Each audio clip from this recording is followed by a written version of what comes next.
Morning student. आज हम BA part first के प्रथम प्रश्न पत्र प्राचीन भारतीय इतिहास के अंतर्गत मध्य पाषाण काल के ऊपर चर्चा करेंगे।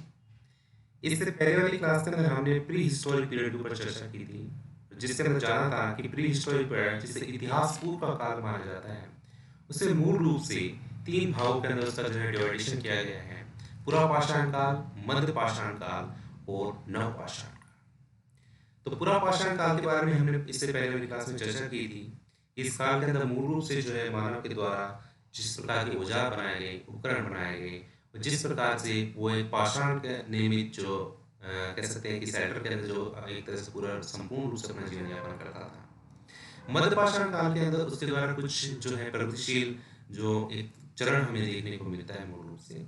और इस काल की अगर विशेषताओं पर बात करें, इस काल के समय निर्धारण पर बात करें तो लगभग 10,000 ईसा पूर्व से 8,000 ईसा पूर्व का जो काल है भारतीय संदर्भ के अंदर, वह मध्य पाषाण काल कहलाता है।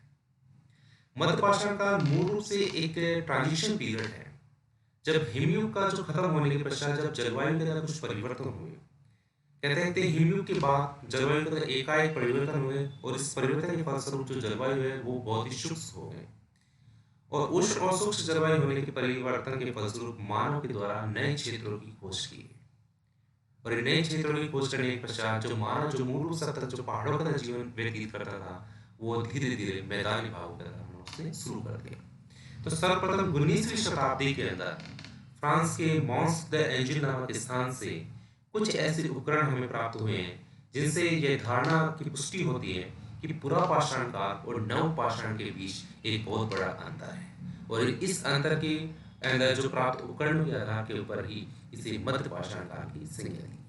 क्योंकि इस काल के अंदर जो उपकरण बनाए गए या औजार बनाए गए वो एक विशेष शैली के अंदर निर्मित किए गए थे, जिसे लघु पाषाण उपकरण कहा जाता है। अगर भारत के संदर्भ में अगर हम बात करें तो सर्वप्रथम 1867 ईस्वी में C.L. कार्लाइल ने विंध्याचल पर्वत की श्रेणियों में इसी प्रकार के मध्यकालीन लघु पाषाण उपकरण की खोज की थी। तो सर्वप्रथम जो लघु पाषाण उपकरण की जो खोज, यह कह सकते हैं इस काल की जो विशेषता है मूल रूप से उससे संबंधित जो उपकरण की जो खोज कार्य किया गया है वो सबसे पहले 1867 ईस्वी में C.L. कार्लाइल के द्वारा किया गया है। तो पहली बार हमें मध्य पाषाण काल से जो अवगत कराया वो 1867 ईस्वी में कार्लाइल के द्वारा कराया। मध्य पाषाण काल की कुछ ऐसी विशेषताएं हैं मूल रूप से। इसमें सबसे पहले जो विशेषता है, इस काल के अंदर जो निर्मित किए गए उपकरण है वो लघु उपकरण यानी कि आकार में बहुत ही छोटे उपकरण इस काल में बनाए गए। पहली बार पशुपालन का जो विकास भी हमें इस काल के अंदर देखने को मिलता है। अब तक जो मानव के द्वारा जो है मूल रूप से आखेट का कार्य किया जाता था, यानी कि जानवरों का शिकार किया जाता था, लेकिन पहली बार इस काल के अंदर मानव के द्वारा पशुओं का जो है पशुपालन का कार्य भी इस काल में किया गया है, उनको पालतू बनाया गया। इस काल के अंदर मूल रूप से हमें शैल चित्रकला के साक्ष्य व्यापक स्तर पर देखने को मिलते हैं। मध्य प्रदेश के अंदर एक रायसेन जिले के अंदर मध्य प्रदेश के रायसेन जिले के अंदर मूल रूप से भीमबेटका नामक स्थान से व्यापक स्तर पर शैल चित्रों के साक्ष्य में इस काल में देखने को मिलते हैं। इस काल के अंदर पहली बार मानव के द्वारा जो है सामुदायिक क्रियाकलापों के साक्ष्य में हम देखने को मिलते हैं, यानी कि मानव के द्वारा एक समूह रूप के अंदर जो है रहने का प्रयास भी इस काल में किया गया है। जब समूह रूप में रहने का प्रयास किया गया है तो इस काल में निश्चित रूप से जनसंख्या में वृद्धि हुई, साथ ही साथ में स्थायी जीवन जीने का भी प्रयास उसके द्वारा किया गया है। तो इस प्रकार मध्य पाषाण काल की ये मुख्य विशेषताएं हैं जिनके ऊपर हम आगे चर्चा करेंगे।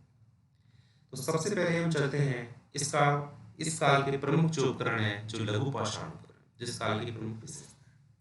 तो मध्य पाषाण युग के अंदर जो विशिष्ट उपकरण जो बनाए गए वो सूक्ष्म पाषाण बनाए गए, जिसे माइक्रोलिथिक टूल्स भी कहा जाता है।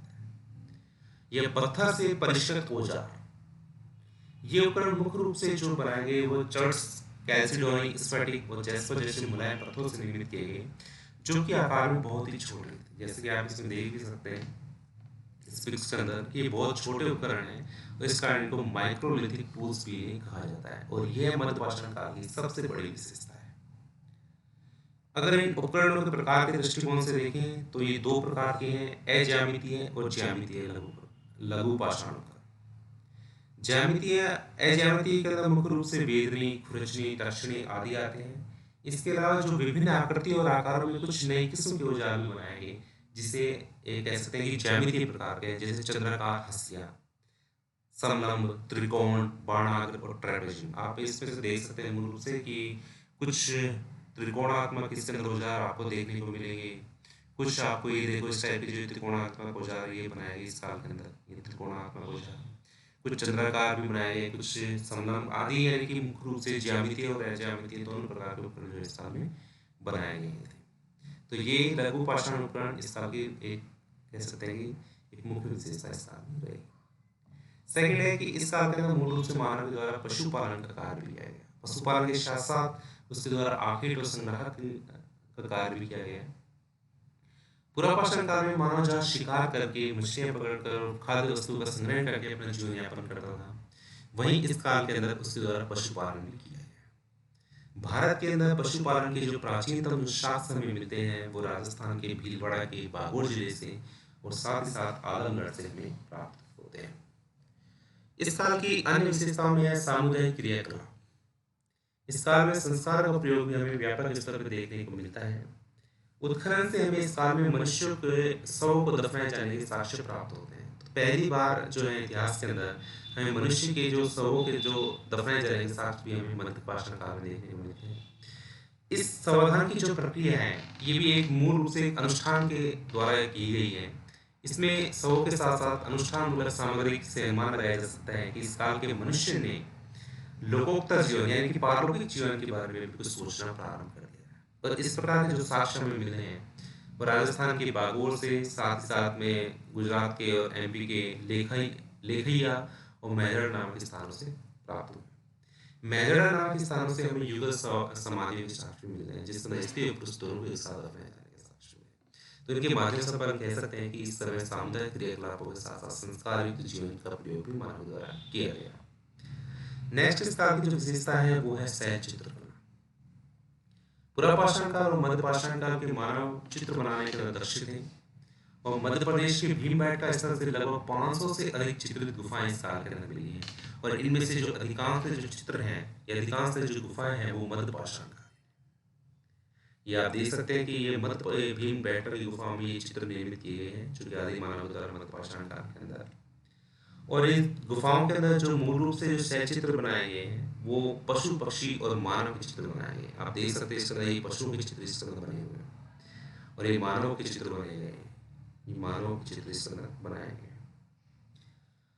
इन कलाकृतियों से में चित्रित अधिकांश पशु पक्षी भी हैं जिनका शिकार जीवन निर्वाह के लिए किया जाता है, यानी कि मानव के द्वारा वही उसी प्रकार के चित्र बनाए गए जो उसने देखा, जैसा उसने वातावरण को जिया उसी प्रकार के चित्र उसके द्वारा बनाए गए। मूल रूप से उसके जो जीवन के जो इर्द गिर्द जिस प्रकार की भी गतिविधियां उसके द्वारा की गई, चाहे वो आखेटक गतिविधियां हों, चाहे वो किसी प्रकार की अन्य गतिविधियां हों, उसी के चित्र उसके द्वारा बनाए गए। तो इस प्रकार के जो ये प्रारंभिक जो चित्र बनाए गए मूल रूप से आखेटक या खाद्य संग्रहण से संबंधित हैं, जो मूल रूप से खाद्य संग्रहण आश्रित अर्थव्यवस्था के से संबंधित भी जानकारी में प्रदान करते हैं।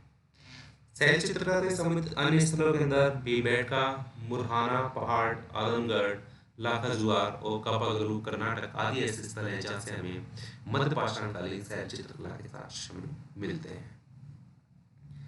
अगर हम बात करें भारत के अंदर मध्य पाषाण कालीन स्थल कहाँ कहाँ है, तो सबसे पहला जो स्थल आता है वो है बागोर भीलवाड़ा। इसका उत्खनन कार्य 1968 से 1959 के बीच प्रोफेसर वीएन मिश्र, वीरेंद्रनाथ मिश्र के द्वारा किया गया और यहाँ से पाषाण कालीन, लौह पाषाण कालीन और हड़प्पा कालीन तीनों ही संस्कृतियों के साक्ष्य हम यहाँ से प्राप्त हुए। इससे पहले जैसे मैंने बताया कि भारत में जो पशुपालन के जो सबसे प्राचीनतम जो साक्ष्य है वो भी हमें बागोर से मिले। साथ ही साथ में यहाँ से लघु पाषाण उपकरण का एक बहुत बड़ा केंद्र भी मिला है। तो ऐसा माना जा सकता है कि यहाँ पर जो है मानव के द्वारा, मध्य पाषाण कालीन मानव के द्वारा यहाँ पर लघु पाषाण उपकरण बनाए जाते रहे। इसके अलावा यहाँ पर सुनियोजित ढंग से शवों को दफनाए जाने के भी साक्ष्य यहाँ से मिले हैं। इसके अलावा आलमगढ़, ये स्थल मध्य प्रदेश के होशंगाबाद जिले में स्थित है और यहाँ से भी शैलाश्चर्य समूह के साक्ष्य यहाँ से मिले हैं। यहाँ से लगभग 25,000 लघु पाषाण उपकरण भी हमें प्राप्त हुए, जो एक बहुत बड़ा पाषाण उपकरण केंद्र भी हो सकता है। साथ ही साथ में बागोर की भांति यहाँ से भी हमें पशुपालन के साक्ष्य में देखने को मिलते हैं। इसके बाद आता है मेहरड़ा। यहाँ से लगभग 28 समाधियों की तथा 35 जो गर्त चूल्हे का मतलब है कि जमीन से नीचे जो बनाए गए युगल समाधियों के साक्ष्य हमें युगल समाधान के अंदर समाधि में स्त्री और पुरुष को एक साथ दफनाया गया है। उनके साथ हर कुछ उपकरण भी उनके द्वारा जो प्रयोग में लाए गए थे मूल रूप से, उन उपकरणों को भी उनके साथ साथ जो है दफनाया गया है। तो इस प्रकार की युगल समाधान के जो साक्ष्य हैं हमें मेहरा से हमें प्राप्त हुए हैं। लंगनाश एक ऐसा स्थल है जो गुजरात के अंदर है और इसका उत्खनन कार्य एच.डी. सांकले के द्वारा किया गया है। और यहाँ से मध्य पाषाणकालीन उपकरणों के साथ साथ एक उपकरण जो लघु पाषाण उपकरण का एक बहुत बड़ा केंद्र इसे माना जाता है। यहाँ से भी लगभग 14 मानव कंकाल और मध्य पांडव के साक्ष्य में यहाँ से प्राप्त हुए। भीमबेटका जो मध्य पाषाण काल का एक बहुत बड़ा स्थल था, यहाँ से जो मूल रूप से चित्रित गुफाएं यहाँ से मिली हैं, जैसे चित्रकला के साक्ष्य हमें मूल रूप से यहाँ से प्राप्त हुए हैं। तो 1958 ईस्वी में बीएस वाघनकर के द्वारा इस स्थल की जो है खोज की और यहाँ पर 10 वर्ग किलोमीटर के अंदर ही लगभग 500 से अधिक जो है गुफाएं यहाँ पर चित्रित गुफाएं, जिनमें पुरापाषाण काल से लेकर मध्य पाषाण काल तक के चित्र इसमें बने हुए हैं। वर्ष 2003 में इसे विश्व धरोहर के अंदर भी सम्मिलित किया गया है। अपनी शैल चित्रकला के लिए, प्राचीन कालीन या मध्य पाषाणकालीन शैल चित्रकला के लिए या पाषाणकालीन शैल चित्रकला के लिए इसके महत्व को देखते हुए वर्ष 2003 में इसे विश्व धरोहर में सम्मिलित किया गया है। और यहाँ पर चित्रित गुफाओं के साथ साथ कुछ मानव समाधान के साक्ष्य भी यहाँ से प्राप्त हुए हैं। इसके अलावा लेखिया, इसका उत्खनन भी बी डी मिश्रा के द्वारा किया गया। यहाँ से भी 17 मानव कंकाल प्राप्त हुए हैं। इसके अलावा कुछ जो है माइक्रोलिथ औजार जो ज्यामितीय और अज्यामितीय चित्रकारी के औजार के साथ साथ यहाँ से मृत भांड भी प्राप्त हुए हैं, जो मूल रूप से नवपाषाण काल से संबंधित है। चौपासनी मांडो, यहाँ से मध्य पाषाणकालीन संस्कृति के 3 चरण हमें देखने को मिलते हैं। पहले चरण में झोपड़ियां बनी हुई हैं, कुछ हस्त निर्मित मृत भांड है और साथ साथ में जंगली चावल के साक्ष्य यहाँ से मिले। दमदमा, यहाँ से हड्डी और सींग के उपकरण यहाँ से प्राप्त हुए हैं। आभूषण और 41 मानव समाधान के साक्ष्य यहाँ से मिले। इसके अलावा सराय नाहर है, यहाँ से डी आर शर्मा के द्वारा यहाँ इस क्षेत्र का उत्खनन कार्य किया गया। यहाँ से भी 8 गर्त चूल्हों के साथ साथ कुछ समाधियों के साक्ष्य यहाँ से प्राप्त हुए। अन्य प्रस्थलों की अगर हम बात करें तो आंध्र प्रदेश में कुछ नागार्जुन कोंडा नामक स्थल से रेणुगुंटा गिद्धलूर से प्राप्त हुए हैं। कर्नाटक में संगनकल्लू जहाँ से प्राप्त हुए हैं। तमिलनाडु में टेरी, राजस्थान में तिलवाड़ा बाड़मेर से, बिहार में पलामू भागलपुर से, झारखंड में रांची से, उत्तर प्रदेश में चकिया वाराणसी और मोडरना पहाड़ जो मिर्जापुर के अंदर है वहाँ से, और उड़ीसा में कुछ आई। तो कह सकते हैं कि लगभग संपूर्ण भारत के अंदर हमें मध्य पाषाणकालीन उपकरण मध्य पाषाण काल से संबंधित साक्ष्य मिलते हैं। और इस काल की जो अहम विशेषता है वो है एक विशेष शैली के अंदर निर्मित लघु पाषाण उपकरण, जिसे माइक्रोलिथिक औजार के में बोलते हैं। दूसरा, इस काल की सबसे अहम विशेषता है कि इस काल में मानव के द्वारा पहली बार आखे क्रिया के साथ साथ जो पशुओं को जो है पशुपालन का कार्य भी उसके द्वारा शुरू किया गया, जिसके साथ हमें राजस्थान के बागोर से मिलते हैं, साथ साथ में आजमगढ़ से मिलते हैं। तो 2 अहम विशेषता इस काल के अंदर है कि लघु पाषाण उपकरण साथ साथ पशुपालन के साथ, और इन पशुपालन के साथ साथ ही यहाँ पर पहली बार सामुदायिक जीवन की क्रियाकलाप हमें देखने को मिलते हैं कि मानव के द्वारा पहली बार संस्कार निर्मित जो समाधान की जो प्रक्रिया इसके द्वारा अपनाई गई। तो इस प्रकार जो मध्य पाषाण काल लगभग संपूर्ण भारत का